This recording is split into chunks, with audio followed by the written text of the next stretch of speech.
स्वागत है दोस्तों आपका मेरे चैनल दी डार्क नाइट में। तो चलिए बढ़ते हैं आज के कहानी की ओर। दिसंबर की वो ठंड की रात हम 3 जने अपने दोस्त की शादी अटेंड करके अपने घर वापस आ रहे थे। 2-3 रात से सही से नहीं सोने और लगातार ड्राइव करके मैं काफ़ी थक चुका था और मुझे नींद अपनी आगोश में लेने के लिए तैयार थी। अभी हमें लगभग 200 किलोमीटर का सफ़र और तय करना था और अगली सुबह ऑफिस भी पहुंचना था। आखिर में मैंने कार को सड़क के किनारे खड़ा किया और आशीष को जगाया और उसे गाड़ी चलाने के लिए बोला। आशीष के जागने के बाद मैं जाकर पीछे की सीट पर सो गया। अब आशीष गाड़ी चला रहा था, मगर मेरी जब आँख खुली तो मैंने पाया कि गाड़ी सड़क के किनारे खड़ी है और हम किसी जंगल वाले रास्ते के अंदर हैं। गाड़ी के अंदर आशीष नहीं था। मैंने तुरंत विशाल को उठाया और आशीष के बारे में पूछा तो उसने नींद में ही कहा, देखो होगा वो यहीं कहीं। मगर मैंने कहा, आशीष आसपास कहीं नहीं दिख रहा है। और हम दोनों अपनी गाड़ी से उतरकर आशीष को आसपास खोजने लगे। इतने में विशाल ने मुझे जोर से आवाज़ लगाते हुए बुलाया। मैं भागकर उसके पास गया और वहाँ हम दोनों ने जो देखा उसे देखकर हमें अपनी आंखों पर भरोसा नहीं हुआ। हमने देखा कि आशीष एक झाड़ी में बेहोश गिरा हुआ है और हमने तुरंत आशीष को वहाँ से उठाकर गाड़ी में लाया और उसे जगाने की कोशिश करने लगे। जंगल से आ रही जंगली जानवरों की आवाज़ हमें डराने के लिए काफ़ी थी, इसीलिए हमने उसे गाड़ी के अंदर लाकर उसके मुंह पर पानी की कुछ छींटे मारी। तब आशीष होश में आया। हमने उससे पूछा कि क्या हुआ था और हम इस जंगल वाले रास्ते पर कब आ गए। उसने कुछ बताया नहीं, बस उठकर गाड़ी की ड्राइविंग सीट पर बैठ गया। मैंने आशीष से कहा, सुन, अगर तेरी तबीयत ठीक नहीं है तो दे मैं ही गाड़ी चला देता हूँ। मगर आशीष ने बड़े ही अजीब ढंग से कहा, नहीं, मैं चला लूँगा। इसके बाद आशीष ड्राइव करने लगा, मगर अब तक मैंने जो देखा था इसके कारण अब मेरी नींद भी गायब हो गई थी। कुछ दूर आगे जाके आशीष ने गाड़ी को जंगल के और अंदर ले लिया। मैं पीछे से ही आशीष से इस रास्ते के बारे में लगातार पूछ रहा था, मगर आशीष ने अब तक एक शब्द भी नहीं बोला था, बस वो गाड़ी चलाता जा रहा था। इस जंगल वाले रास्ते पर हमें काफ़ी देर हो गई थी, मगर ये जंगल ख़त्म होने का नाम नहीं ले रहा था।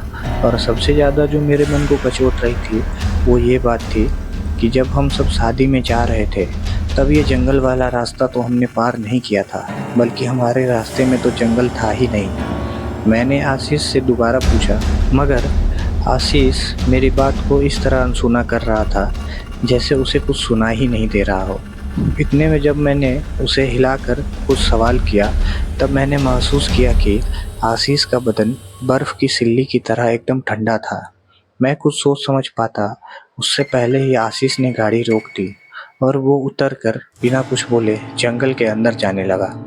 मैंने तुरंत विशाल को उठाया और उसके साथ आशीष का पीछा करने लगा, मगर देखते ही देखते आशीष हमारी नज़रों से ओझल हो गया।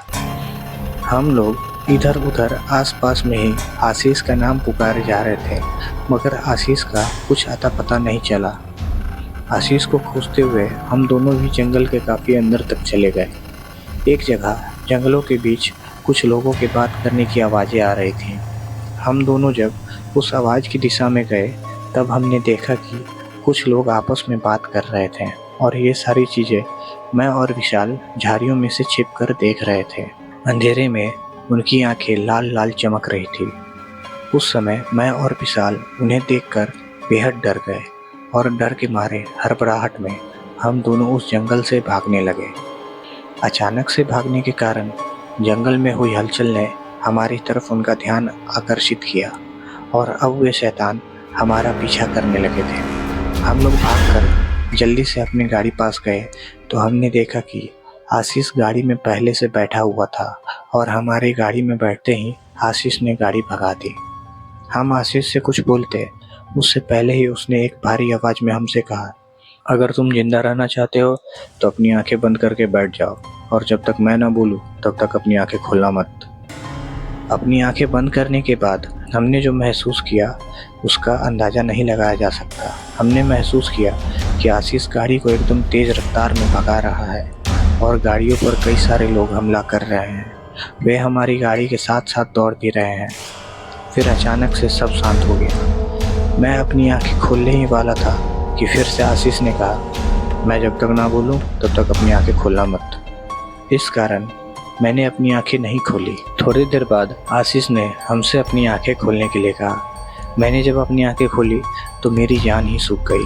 वो आशीष नहीं था बल्कि वो कोई आत्मा थी।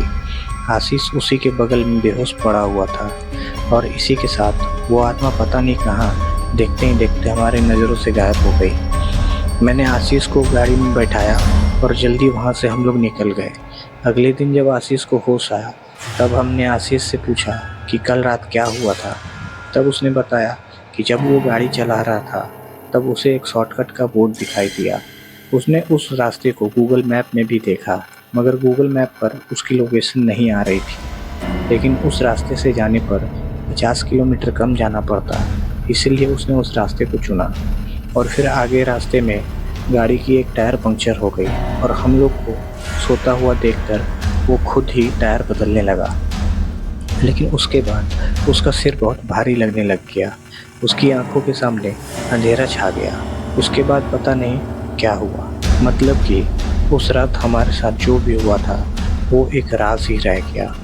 उसके बाद भी हम लोग कई बार उस रास्ते से आना जाना कर चुके हैं मगर उस रास्ते का बोर्ड हमें आज तक नहीं दिखा।